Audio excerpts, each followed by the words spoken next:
찬양함이 마땅합니다. 모든 것이 주님의 은혜이기 때문입니다. 이 시간에도 주님의 은혜 앞에, 주님의 전능하심 앞에 고개 숙였사오니 주님, 우리 가운데 좌정하셔서 주님의 전능하심으로 저희의 연약함을 덮어 주시옵소서. 말씀으로 찾아오셔서 우리의 문제에 답이 되어 주시고 갈 길을 알 바 모르는 우리에게 친히 길이 되어 주시옵소서. 예수님의 이름으로 기도합니다. 아멘. 우리는 문제가 생기면 답을 필요로 합니다. 지금 내 앞에 닥친 불편하고 힘든 이유를 알고 싶고 그 결과를 알고 싶어 합니다. 그리고 이 문제가 나에게 미칠 영향, 손해, 결과를 이리저리 고민하며 불안해합니다. 그래서 어떤 이들은 점쟁이를 찾아가서 앞으로 이 일이 어떻게 될지, 그리고 어떻게 하면 이 불안과 불행에서 벗어날지를 많은 돈을 써가면서 찾아내려고 합니다. 세상 사람은 그렇다 치고 성도 가운데서도 점집을 찾는 이들이 있다는 얘기를 들으면 참 안타까울 뿐입니다. 또 지성을 갖추고 있는 이들은 어려운 일이 닥치면 역사를 들여다보면서 과거에 나하고 비슷했던 경험이 있었는지, 그리고 이런 일이 있었는지를 찾아보면서 지혜를 찾기도 하고 또 존경받는 사람을 찾아가서 자문을 구하기도 합니다. 그 일을 통해서 내가 놓치고 있는 것이 무엇인지, 이 일의 해결책이 어디에 있는지를 찾아내려 합니다. 그리고 이런 노력들은 실제로 많은 도움이 됩니다. 하지만 어디까지나 그런 지혜들은 나타난 일에 대한 분석일 뿐입니다. 보이지 않는 세계에 관해서는 세상은 그 어떤 대답도 줄 수 없습니다. 아무리 덕망 있는 사람의 조언이라고 해도 그건 역시 추측일 뿐입니다. 여러분, 눈을 뜨세요. 네. 이게 여러분 별거 아닌 것 같아도 내 영의 상태예요. 말씀만 시작하면 눈이 감기는 거 피곤해서 아니에요. 내 영이 하나님 말씀을 집중하지 못하고 있다는 거예요. 그러니까 섭섭하게 생각하지 마시고 눈을 좀 부릅뜨세요. 혹시 그래도 눈이 감긴다? 그러면 제가 아무 말 안 할 테니까 일어나서 설교 들으세요. 농담 아니에요. 진심입니다. 그만큼 말씀에 대한 내용이 살아나야 될 줄로 믿습니다. 오늘 본문도 답을 찾지 못하는 상황에서 시작됩니다. 바로가 이상한 꿈을 꿨고 그것에 대해서 너무도 알고 싶어서 모든 신하들하고 고민을 합니다. 당시에 바로의 꿈은 나라의 흥망성쇠와도 같았기 때문에 이 꿈의 해석은 국가의 중대한 일이었습니다. 오늘 우리가 꾸는 꿈을 해몽하기 위해서 점쟁이 찾아가는 그런 수준으로 아시면 안 됩니다. 이때에는 왕의 꿈을 전문으로 해석하고 연구하는 기관을 두던 시기였습니다. 그런 걸 인지하시고 8절 말씀을 보시죠. 아침에 그의 마음이 번민하여 사람을 보내어 애굽의 점술가와 현인들을 모두 불러 그들에게 그의 꿈을 말하였으나 그것을 바로에게 해석하는 자가 없었더라. 바로가 마음이 번민해서 애굽의 점술가와 현인들을 모두 불렀다고 합니다. 꿈을 연구하는 모든 학자들을 부른 겁니다. 하지만 그것을 바로에게 해석하는 자가 없었다고 합니다. 24절에도 똑같은 내용이 반복됩니다. 그 가는 이삭이 좋은 7 이삭을 삼키더라. 내가 그 꿈을 점술가에게 말하였으나 그것을 내게 풀이해 주는 자가 없느니라. 여러분, 세상의 모든 문제에 대해 사람이 아무리 큰 지식을 가지고 아무리 지혜롭게 그것을 들여다본다 해도 해결하지 못하는 게 분명히 있기 마련입니다. 지금도 완전히 끝난 게 아니지만 여러분, 코로나를 보십시오. 백신이 나왔다고 해도 계속되는 변이 바이러스에 전 세계 모든 인간이 속수무책이지 않았습니까? 최첨단의 과학이 발달되어 있다고 하는 지금 이 시대에도 또 언제 또 무슨 일이 벌어지고 일어날지 우리는 알 수도 없고 그 문제들에 대한 대답을 인간은 줄 수가 없습니다. 그러면 답은 어디에 있을까요? 너무 당연한 진리를 말씀드립니다. 하나님만이 답을 주실 수 있습니다. 그것도 그냥 답이 아니라 하나님만이 정답을 주십니다. 그것이 오늘 설교의 제목입니다. 우리 한번 선포해 봅시다. 하나님만이 정답을 주신다. 하나님은 이제 때가 되자 일하시기 시작합니다. 하나님께서 술 맡은 관원장의 기억을 되살리셔서 요셉을 향한 당신의 계획을 이행해 가십니다. 12절, 13절 말씀. 그곳에 친위제장에 종된 히브리 청년이 우리와 함께 있기로 우리가 그에게 말하매 그가 우리의 꿈을 풀되 그 꿈대로 각 사람에게 해석하더니 그 해석한 대로 되어 나는 복직되고 그는 매달렸나이다. 술 맡은 관원장이 2년 전에 있었던 일을 바로에게 말합니다. 히브리 청년이 우리에게 꿈을 풀어주었는데 그 꿈대로 각 사람에게 해석해 주었고 그 해석한 대로 정확하게 이루어졌다고 말합니다. 그러자 바로가 요셉을 당장 불렀고 요셉에게 물었고 요셉은 바로에게 대답합니다. 15절, 16절 말씀. 바로가 요셉에게 이르되 내가 한 꿈을 꾸었으나 그것을 해석하는 자가 없더니 들은즉 너는 꿈을 들으면 능히 푼다 하더라. 요셉이 바로에게 대답하여 이르되 내가 아니라 하나님께서 바로에게 편안한 대답을 하시리이다. 아멘. 요셉의 대답을 들은 바로는 17절부터 자신의 꿈 이야기를 합니다. 그런데 여기서 재미있는 건 바로에게 있어서 신은 누구인가를 살펴볼 필요가 있습니다. 여러분, 우리말 성경에는 바로라고 기록했는데 더 정확하게 말하면 파라오입니다. 파라오 들어보셨죠? 이 파라오가 무슨 뜻이냐면요, 애굽에서 여러 신들이 있는데 그 신들 가운데서도 최고의 신이 태양의 신이었습니다. 그 태양의 신의 이름이 라입니다. 라. 파라오는 그 태양의 신 라의 아들이라고 하는 뜻입니다.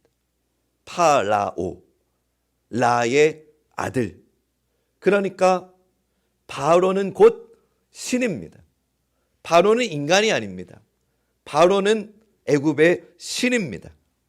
게다가 애굽 사람들은 다양한 신들을 섬겼습니다. 여러분, 우리가 보는 출애굽기에서 10가지 재앙이 나오지 않습니까? 그 10가지 재앙이 모두가 다 애굽 사람들이 섬겼던 신들입니다. 그런 상황 속에서 요셉이 선포하는 겁니다.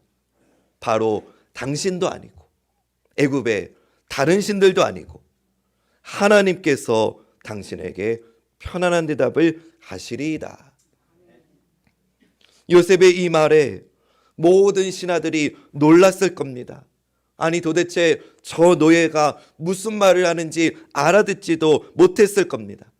하지만 하나님께서는 하나님의 때가 되었기에 선지자 요셉을 통해서 놀라운 일을 하시는 겁니다. 그 당시에 신이라고 불렸던 바로는 정작 자기의 미래도 알지 못하는 죽은 신이라는 겁니다.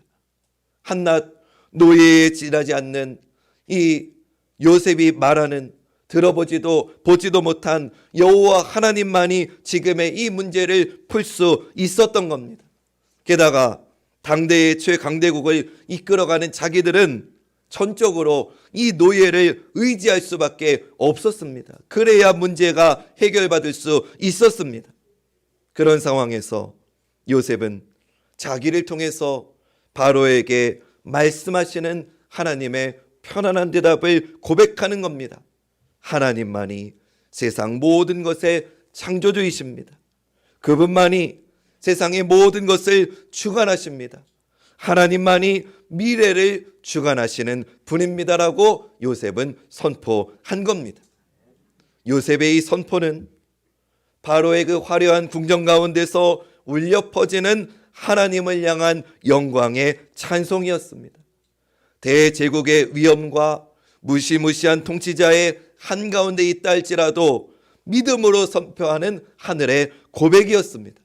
바라기는 오늘 저와 여러분에게도 이런 아름다운 신앙의 고백이 우리의 삶의 자리에서 선포되기를 주님의 이름으로 축원합니다. 하나님만이 정답을 주십니다.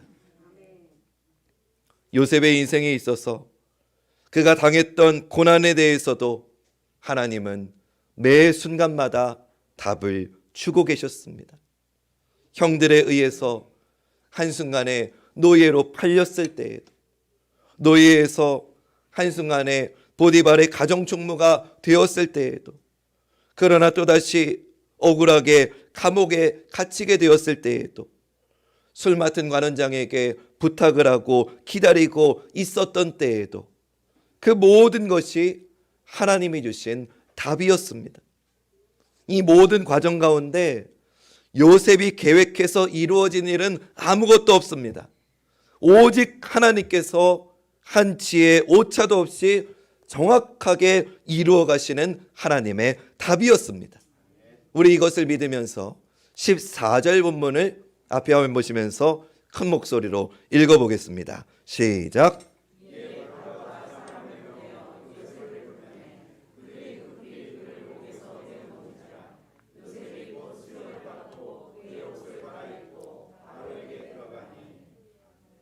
자, 이 말씀에 보니까 신하들이 요셉을 급히 불렀다고 합니다. 이 말은 무슨 말이냐면요, 요셉이 이때가 올 줄을 미리 알아서 아니면 느긋하게 준비하고 나간 게 아니라는 겁니다. 급하게 부르니까 요셉은 영문도 모른 채 곧 수염을 깎고 옷을 갈아입은 후에 정신없이 도대체 무슨 일 때문인지 확인할 새도 없이 불려서 나간 겁니다. 여러분, 우리 인생에도 내 의지랑 관계없이 급격하게 진행되는 일들이 있습니다. 그럴 때 우리는 두 가지 중에 한 가지 마음을 갖게 됩니다. 무슨 말이냐? 갑자기 일이 잘 돼요. 그러면 우리의 마음에 교만이 찾아옵니다. 반대로 갑자기 일이 안 되면 우리의 마음에는 절망이 찾아옵니다. 여러분, 만약에 좋은 일이 갑자기 일어나면 우리의 마음에는 교만이 함께 일어납니다. 왜냐? 모든 일의 주인공이 내가 되기 때문입니다. 예를 들어서 여러분 로또 1등에 당첨됐다고 한번 생각해 보십시오. 생각만 해도 웃음이 나시죠? 어떤 마음이 듭니까? 역시 나는 운 하나는 타고났어. 이제 고생 끝 행복 시작이야. 이제 내 인생은 탄탄대로야 여기면서 금세 교만해진 나를 보게 될 겁니다. 반면에 나쁜 일이 일어나면 대부분의 사람들은 절망에 빠집니다. 나는 왜 이리 지질이 복이 없냐? 내 인생은 이제 끝났다 하면서 절망에 빠집니다. 그러나 사랑하는 여러분, 급격히 진행되는 일 가운데에서 교만하지 않고 절망에 빠지지 않을 수 있는 유일한 길이 있습니다. 제가 그걸 말씀드립니다. 내 삶의 주인을 하나님으로 인정하십시오. 우리 한번 따라해 봅시다. 내 삶의 주인은 하나님이시다. 아멘. 여러분, 우리가 이것을 인정하고 고백할 때에 내 삶의 주인이 하나님이실 때에만 교만하거나 절망하지 않을 수 있습니다. 우리가 왜 교만하고 우리가 왜 절망에 빠지느냐? 내 삶의 주인이 나이기 때문입니다. 그러나 하나님이 주인이시면 나는 그냥 주인이신 그분의 인도하심을 따르기만 하면 되는 겁니다. 그분의 통치에 순종하기만 하면 되는 겁니다. 나의 모든 선택을 그분 안에서 그분 뜻께 맡기면 되는 것입니다. 요셉은 이 급격한 자기 인생의 반전 속에서 교만하지 않았어요. 반대로 절망하지도 않았어요. 술 맡은 관원장이 배신했어도 절망하지 않았어요. 바로가 갑자기 불렀을 때에도 교만하지 않았어요. 최강대국의 제왕인 바로가 이렇게 묻습니다. 야, 내가 너에 대해서 들었다. 너는 못 푸는 꿈이 없다고 들었는데 정말이냐? 요셉이 만약에 교만했다면 이렇게 말했을 겁니다. 역시 왕이십니다. 안목이 탁월하십니다. 사람 잘 보셨습니다. 제가 바로 그 요셉 맞습니다. 이제 걱정하지 마십시오. 그러면서 교만했을 겁니다. 반대로 절망에도 빠졌을 겁니다. 내가 이 꿈을 혹시 해석하지 못하면 이제 나는 정말 끝이구나. 이제 내 목숨은 정말 끝이구나 하면서 절망에 빠졌을 겁니다. 그러나 그가 어떻게 했는지 우리 16절 말씀 큰 소리로 선포해 봅시다. 시작.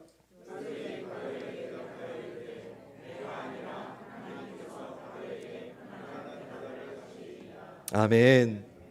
요셉은 자신의 모든 인생길을 인도하시는 분이 하나님이심을 분명히 안 것입니다. 그래서 교만하지 않을 수 있었던 겁니다. 그래서 절망하지 않을 수 있었던 겁니다. 자기 앞에 어떤 상황이 펼쳐지더라도 오늘도 지금도 살아 역사하시는 그 하나님이 주인 되셔서 내 인생의 생사화복을 주관하심을 분명히 믿었던 것입니다. 만약에 요셉에게 이 믿음이 없었다고 한번 또 가정해 봅시다. 그에게 바로를 만나는 일은 그토록 감옥에서 바라고 바랬던 일입니다.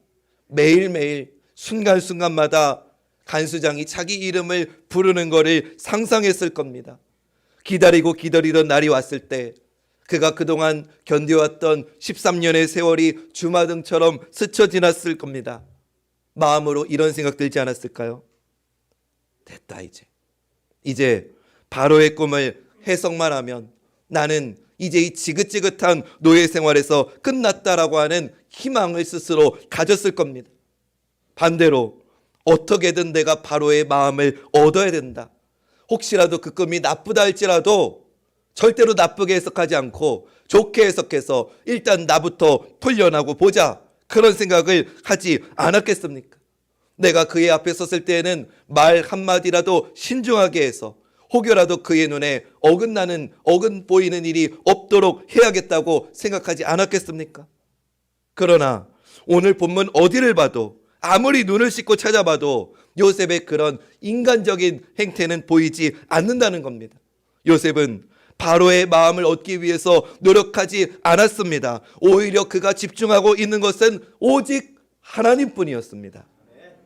오늘 저와 여러분에게도 내 인생의 모든 주인이 하나님이심을 진심으로 고백할 수 있는 믿음이 함께 하시기를 주님의 이름으로 축원합니다. 요셉은 그랬기 때문에 바로의 꿈을 통해서 하나님께서 이 일을 정하셨다는 것을 보게 됩니다. 32절 말씀. 바로께서 꿈을 2번 겹쳐 꾸신 것은 하나님이 이 일을 정하셨습니다. 하나님이 속히 행하시리니.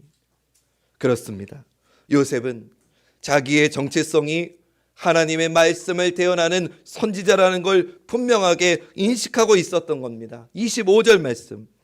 요셉이 바로에게 아뢰되 바로의 꿈은 하나라. 하나님이 그가 하실 일을 바로에게 보이심이니이다. 하나님이 하실 일을 바로에게 보이신 겁니다라고 고백합니다.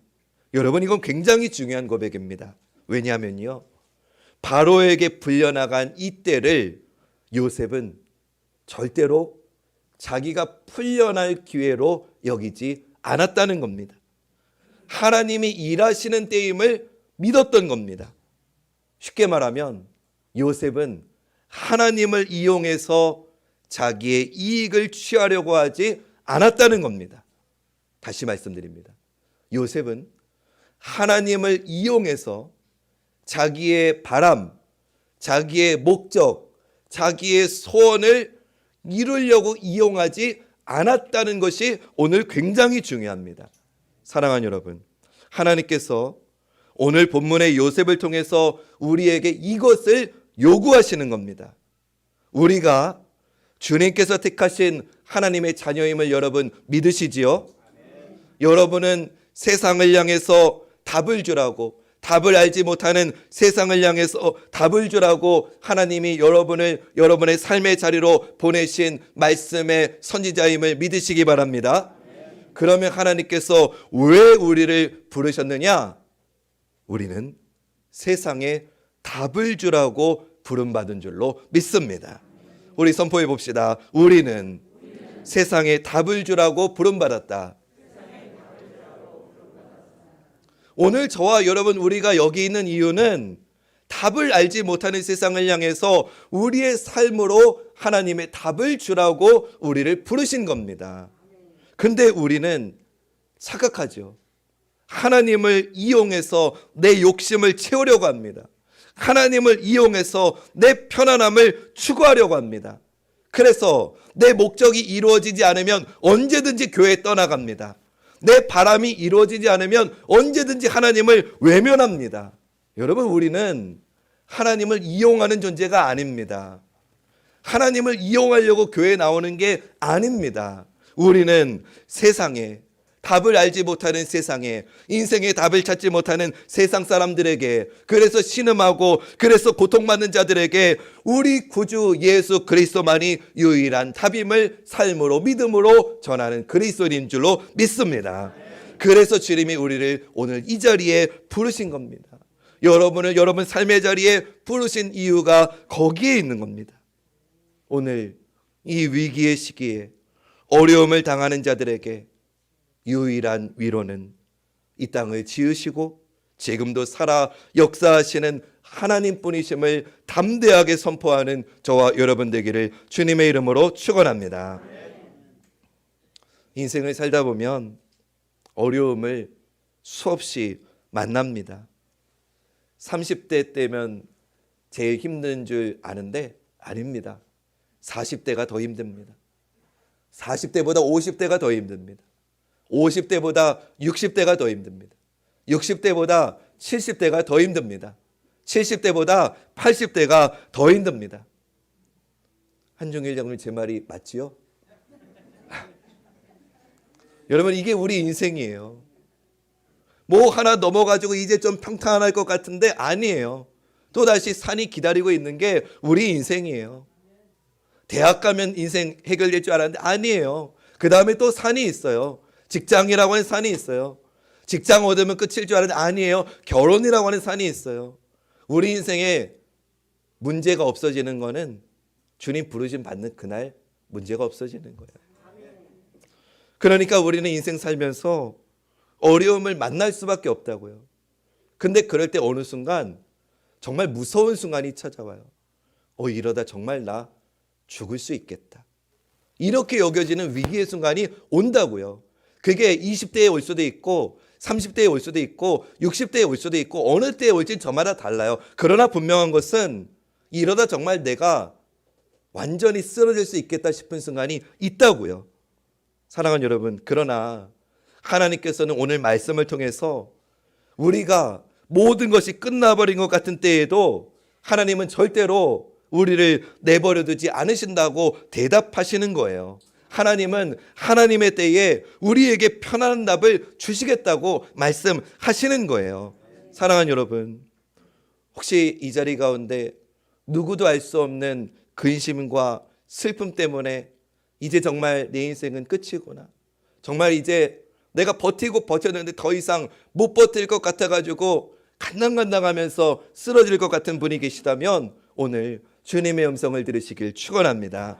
하나님은 내가 쓰러질 것 같은 그 순간 일하시는 분입니다. 내가 아무것도 못하겠다고 두 손 드는 그 순간이 하나님이 일하시는 출발이라는 거예요. 그래서 하나님은 우리가 생각하지 못한 때에 우리가 생각하지 못한 방법으로 당신의 일을 행하셔서 우리를 향한 하나님의 사랑을 보여주시는 줄로 믿습니다. 그러니 여러분 낙심하지 마세요. 우리 아버지들, 우리 가정들 낙심하지 마세요. 차마 아내 앞에서도 자녀들 앞에서 약한 모습 보일 수 없는데 이제 정말 더 이상 못 버틸 것 같아가지고 다리가 후들후들 떨릴 때 하나님을 의지하시길 축원합니다. 그때 하나님이 여러분의 손을 잡아주시고 여러분의 가정을 책임져 주십니다. 요셉이 술 맡은 관원장을 통해 곧바로 구출되지 않고 2년이라고 하는 시간이 더 필요했던 것은 하나님이 그를 올무에 빠뜨리기 위함이 아니었어요. 요셉에게 진정한 답을 주시기 위함이었어요. 무슨 말이냐? 그의 근심이 찬송의 옷이 되게 해주시기 위함이었다는 거예요. 우리 한번 따라해 봅시다. 근심 대신 찬송의 옷을 주신다. 요셉은 참 많은 옷을 갈아입었습니다. 처음에 아버지에게서 채색 옷을 입었는데 형들이 그 옷을 벗기고 노예의 옷을 입히게 됩니다. 보디발의 아내 때문에 간신히 관리자의 옷을 입은 것 같았는데 또다시 죄수의 옷을 입게 됩니다. 그러니 요셉이 생각했겠죠. 이러니 내 인생은 이 죄수의 옷으로 끝인가 보다. 여러분, 그게 우리 인생 아닙니까? 뭔가 좀 일어섰다 싶었는데 또다시 좌절이 찾아오고 또다시 낙심이 되고 이제 정말 나는 끝인가 보다. 이제 나는 죄수의 옷으로 내 인생 여기서 끝나는 것보다 싶은 그때에 하나님이 일하시기 시작합니다. 그래서 하나님이 친히 그에게 영광의 옷을 입혀 주신 겁니다. 수염을 깎고 옷을 갈아입었을 때 하나님이 입혀주신 그 옷은 하나님을 찬송하는 찬송의 옷이 된 줄로 믿습니다. 사랑하는 여러분, 우리 주님께서 십자가에서 우리의 죄를 위해서 못 박히셨기 때문에 오늘 저와 여러분 우리도 그리스도라고 하는 영광의 옷을 입은 줄로 믿습니다. 그리스도를 통해서 영광의 옷을 입은 자가 저와 여러분 우리입니다. 우리 옆에 분들 축복합시다. 당신은 그리스도의 옷을 입었습니다.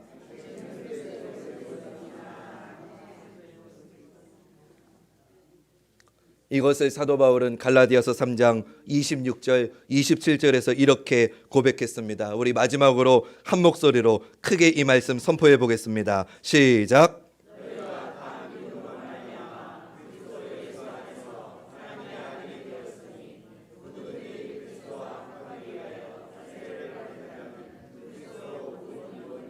아멘. 여러분은 그리스도로 옷 입은 성도입니다. 그리스도로 옷 입은 사랑하는 여러분, 마음의 평강을 얻고 담대하게 나아가십시오. 하나님께서 일하십니다. 성전 건축 두려워할 거 없습니다. 재정 걱정할 거 없습니다. 문제는 하나님이 일하시게끔 우리가 찬송의 옷을 입는 것인 줄로 믿습니다. 그러니 여러분 찬송의 자리에 나오시기를 주님의 이름으로 권면드립니다. 우리가 우리 능력으로 내 주머니 돈으로 물론 그것도 귀하죠. 근데 내 능력으로 성전 세우면 하나님을 찾지 않습니다. 왜 하나님이 이렇게 부족하게 하셨을까? 왜 하나님이 이렇게 간당간당하게 하셨을까? 왜 하나님이 이렇게 어려움을 주실까? 이유는 하나더라고요. 찬송하라고요. 하나님께 찬송의 옷을 입고 기도하며 주님의 뜻을 구하라고 우리를 여기까지 인도하신 줄로 믿습니다. 눈물로 기도하며 버티는 우리를 결코 외면하지 않으시고 끝내 하나님께서 편안한 답을 주실 줄로 믿습니다. 이제 우리의 손을 주님께 높이 들고 찬송의 옷을 입고 우리의 마음을, 우리의 삶을 주님께 드리십시오. 주님이 일하실 것입니다. 사랑하는 관악중학교의 모든 성도님들 인생이 이런 복된 찬송의 인생 되시기를 주님의 이름으로 축원합니다.